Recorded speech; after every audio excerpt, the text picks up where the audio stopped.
తెలంగాణ రాష్ట్రంలో రేవంత్ రెడ్డి గారు ముఖ్యమంత్రి అయిన దగ్గర నుంచి కూడా అడుగడుగున వికలాంగుల సమాజం పట్ల రేవంత్ రెడ్డి ప్రభుత్వం వివక్ష ప్రదర్శిస్తుంది. ముఖ్యంగా తెలంగాణ రాష్ట్రంలో 2024లో తెలంగాణ రాష్ట్ర ప్రభుత్వం నిర్వహించినటువంటి డిఎస్సి ఎగ్జామ్లో మరి ఏదైతే ఈ వికలాంగుల విద్యార్థులకు సంబంధించి బోధించే ఉపాధ్యాయులు ఉన్నారో స్పెషల్ బీఈడి అభ్యర్థులకు సంబంధించి తెలంగాణ రాష్ట్ర ప్రభుత్వం పూర్తి స్థాయిలో అన్యాయం చేసింది.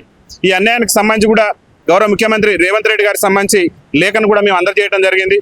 ఎందుకంటే సుప్రీంకోర్టు జడ్జిమెంట్ ప్రకారం ప్రతి పాఠశాలల్లో మరి వికలాంగులు బోధించడానికి స్పెషల్ బీఈడి టీచర్లు అది ప్రాథమిక పాఠశాల కానివ్వండి ఉన్నత పాఠశాలలో కానివ్వండి ఖచ్చితంగా వికలాంగులు బోధించేటటువంటి ఉపాధ్యాయులు ఉండాలని చెప్పేసి సుప్రీంకోర్టు నిబంధనలు ఉన్నప్పటికీ కూడా మరి రాష్ట్ర ప్రభుత్వం 2024లో చేపట్టినటువంటి డిఎస్సి నియామకాల్లో ఈ స్పెషల్ బీఈడి అభ్యర్థులకు 100% రిక్రూట్మెంట్ చేయాల్సి ఉన్నది. కానీ రాష్ట్ర ప్రభుత్వం విడుదల చేసినటువంటి డిఎస్సిలో కేవలం ఈ స్పెషల్ బీఈడి అభ్యర్థులకు 30% రిక్రూట్మెంట్ చేసి 70% ప్రమోషన్లు ఇచ్చి ఈ స్పెషల్ బీఈడి అభ్యర్థుల నోట్ల మన్ను కొట్టారు. కాబట్టి రాష్ట్ర ప్రభుత్వాన్ని రాష్ట్ర ముఖ్యమంత్రి గారిని మేము ఈ సిగ్నేచర్ స్టూడియో వేదిక నుంచి మేము ఒకటే విజ్ఞప్తి చేస్తున్నాం.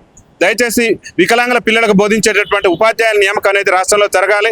ఖచ్చితంగా ప్రతి గ్రామంలో కూడా ప్రతి ఏ పాఠశాలలో అయినా సరే వికలాంగులు బోధించేటటువంటి ఉపాధ్యాయులు అవసరం. కాబట్టి రాష్ట్ర ముఖ్యమంత్రి రేవంత్ రెడ్డి గారు దూరదృష్టితో ఆలోచించి ఈ స్పెషల్ బీఈడి అభ్యర్థులు ఆల్రెడీ ఎగ్జామ్ రాసి 2024లో డిఎస్సి రాసి ఎగ్జామ్లో మెరిట్ సాధించి ఉన్నటువంటి అభ్యర్థులను నేటి వరకు కూడా ఉద్యోగాలకు మరి తీసుకోకుండా ప్రభుత్వం కావాలని చెప్పి ప్రమోషన్ల పేరుతోని మరి ఈ యొక్క స్పెషల్ బీఈడి అభ్యర్థులను మరి మోసం చేసేటువంటి ప్రయత్నం చేస్తుంది. కాబట్టి మేమేమంటున్నామంటే రాష్ట్ర ప్రభుత్వాన్ని సుప్రీంకోర్టు ఆర్డినెన్స్ అదేవిధంగా మరి సుప్రీంకోర్టు మరి మాజీ సుప్రీంకోర్టులో రజనీష్ కుమార్ పాండే జడ్జిమెంట్ నిబంధనల మేరకైనా మరి రాష్ట్రంలో ఉన్నటువంటి ప్రతి ప్రాథమిక ఉన్నత పాఠశాలలో కూడా ఈ స్పెషల్ బీఈడి టీచర్లు కేటాయించాలని చెప్పేసి రాష్ట్ర ముఖ్యమంత్రి రేవంత్ రెడ్డి గారిని కోరుతూ మొన్న జరిగినటువంటి 2024 డిఎస్సిలో ఎవరైతే క్వాలిఫై ఉండి ఎవరైతే మెరిట్ స్కోర్ సాధించున్నటువంటి స్పెషల్ బీఈడి అభ్యర్థులు ఉన్నారో వాళ్ళందరికీ కూడా నియామకాలు జరిపిన తర్వాతనే రాష్ట్రంలో మరి ప్రమోషన్ల ప్రక్రియను చేపట్టాలని చెప్పేసి రాష్ట్ర ముఖ్యమంత్రి రేవంత్ రెడ్డి ప్రభుత్వాన్ని మేము విజ్ఞప్తి చేస్తున్నాం.